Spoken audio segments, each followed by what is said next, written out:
حضرت ابو بکر صدیق رضی اللہ تعالیٰ عنہ فرماتے ہیں وہ عمل جو بغیر علم کے ہو اسے بیمار جانو، اور وہ علم جو بغیر عمل کے ہو اسے بیکار جانو۔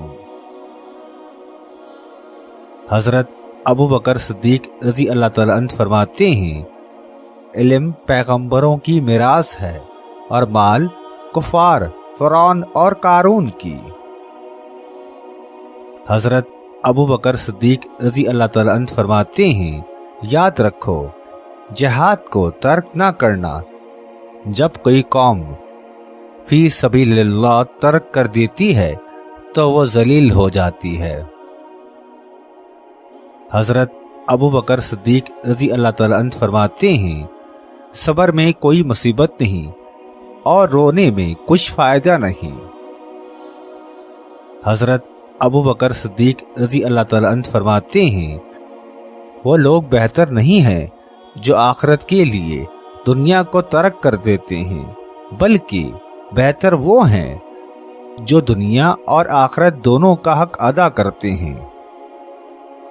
حضرت ابو بکر صدیق رضی اللہ تعالیٰ عنہ فرماتے ہیں بدبخت ہے وہ شخص جو خود تو مر جائے مگر اس کا گناہ نہ مرے، یعنی وہ کوئی ایسا برا کام شروع کر جائے جو اس کے مرنے کے بعد بھی جاری رہے۔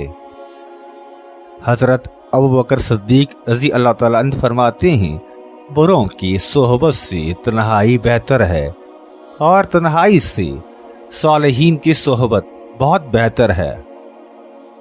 حضرت ابو بکر صدیق رضی اللہ تعالیٰ عنہ فرماتے ہیں حقیقی سخاوت یہ ہے کہ مخلوق خدا کو تکلیف سے بچانے کے لیے خود وہ تکلیف اٹھا لو۔ حضرت ابو بکر صدیق رضی اللہ تعالیٰ عنہ فرماتے ہیں شکر گزار مومن عافیت سے قریب تر ہے۔ حضرت ابو بکر صدیق رضی اللہ تعالیٰ عنہ فرماتے ہیں زبان کو شکوائے شکایت سے محفوظ رکھو، راحت نصیب ہوگی۔ حضرت ابو بکر صدیق رضی اللہ تعالیٰ عنہ فرماتے ہیں جو اللہ کے کاموں میں لگ جاتا ہے اللہ اس کے کاموں میں لگ جاتا ہے۔